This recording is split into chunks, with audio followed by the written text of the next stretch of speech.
নমস্কাৰ বন্ধুসকল, পুনৰবাৰ আপোনালোকক মোৰ চেনেল ড্ৰিম আছাম পুলিচলৈ সকলোকে স্বাগতম জনাইছোঁ।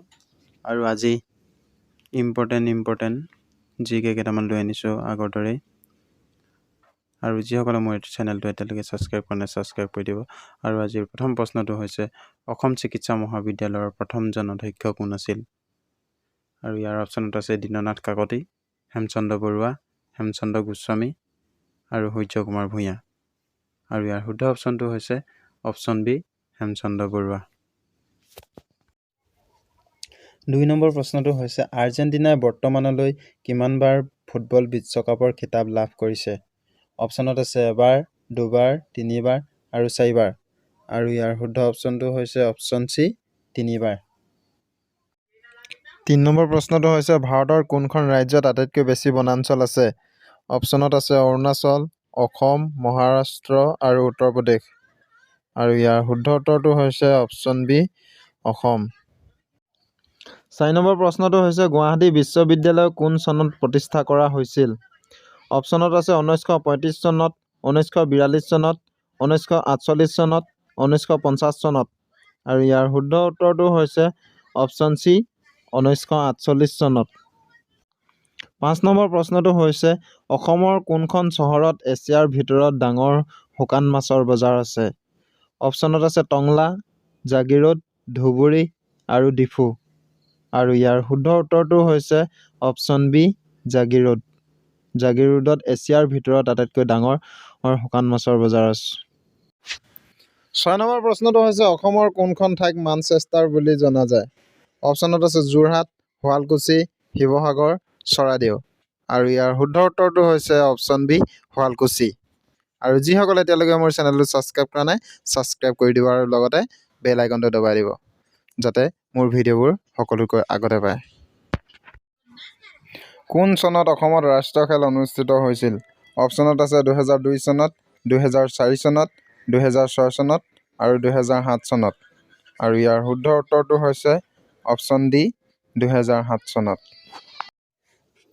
8 নম্বৰ প্ৰশ্নটো হৈছে ব্ৰহ্মপুত্ৰ কেকাৰ এণ্ড পলিমাৰ লিমিটেড উদ্যোগটো ক'ত অৱস্থিত?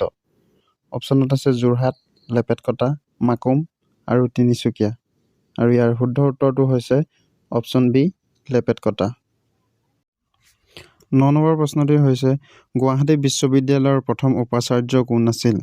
অপশ্যনত আছে কৃষ্ণকান্ত সন্দিকৈ, হেমচন্দ্ৰ গোস্বামী, হিতেশ্বৰ শইকীয়া আৰু ভৱেন্দ্ৰনাথ শইকীয়া। আৰু ইয়াৰ শুদ্ধ উত্তৰটো হৈছে অপশ্যন এ, কৃষ্ণকান্ত সন্দিকৈ। 10 নম্বৰ প্ৰশ্নটো হৈছে হালধীয়া চৰাইয়ে বাওধান খায় ছবিখনে কিমান চনত ৰাষ্ট্ৰীয় চলচ্চিত্ৰ বঁটা লাভ কৰে? অপশ্যনত আছে 1985 চনত, 1988 চনত, 1990 চনত, 1991 চনত। আৰু ইয়াৰ শুদ্ধ উত্তৰটো হৈছে অপশ্যন বি, 1988 চনত। 11 নম্বৰ প্ৰশ্নটি হৈছে ভাৰতীয় ভূখণ্ডৰ কিমান শতাংশ অসম ৰাজ্যই সামৰি লৈছে? অপশ্যনত আছে 3.39 শতাংশ, 2.39 শতাংশ, 4.39 শতাংশ, 2.93 শতাংশ। আৰু ইয়াৰ শুদ্ধ উত্তৰটো হৈছে অপশ্যন বি, 2.39 শতাংশ। 12 নম্বৰ প্ৰশ্নটো হৈছে কোন বছৰত অসমৰ ৰাজধানী শ্বিলঙৰ পৰা দিছপুৰলৈ স্থানান্তৰিত কৰিছিল?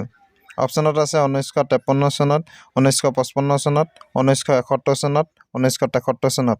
আৰু ইয়াৰ শুদ্ধ উত্তৰটো হৈছে অপশ্যন ডি, 1973 চনত। 13 নম্বৰ প্ৰশ্নটো হৈছে অসম সাহিত্য সভা কিমান চনত প্ৰতিষ্ঠা কৰা হৈছিল? অপশ্যনত আছে 1902 চনত, 1912 চনত, 1917 চনত আৰু 1921 চনত। আৰু ইয়াৰ শুদ্ধ উত্তৰটো হৈছে অপশ্যন চি, 1917 চনত। 14 নম্বৰ প্ৰশ্নটো হৈছে অসমৰ প্ৰথম মুখ্যমন্ত্ৰী কোন আছিল? অপশ্যনত আছে বিষ্ণুৰাম মেধি, গোপীনাথ বৰদলৈ, তৰুণ ৰাম ফুকন, হিতেশ্বৰ শইকীয়া। আৰু ইয়াৰ শুদ্ধ উত্তৰটো হৈছে অপশ্যন বি, গোপীনাথ বৰদলৈ। 15 নম্বৰ প্ৰশ্নটি হৈছে শ্ৰীমন্ত শংকৰদেৱৰ জন্ম কোন চনত হৈছিল? অপশ্যনত আছে 1425 চনত, 1445 চনত, 1449 চনত, 1455 চনত।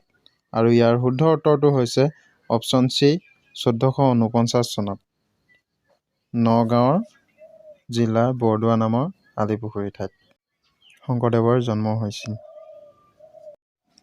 16 নম্বৰ প্ৰশ্নটো হৈছে প্ৰথম অসমীয়া উপন্যাসখনৰ নাম কি? অপশ্যনত আছে মিৰি জীয়ৰী, পদুম কুঁৱৰী, ভানুমতী আৰু মামৰে ধৰা তৰোৱাল। আৰু ইয়াৰ শুদ্ধ উত্তৰটো হৈছে অপশ্যন চি, ভানুমতী।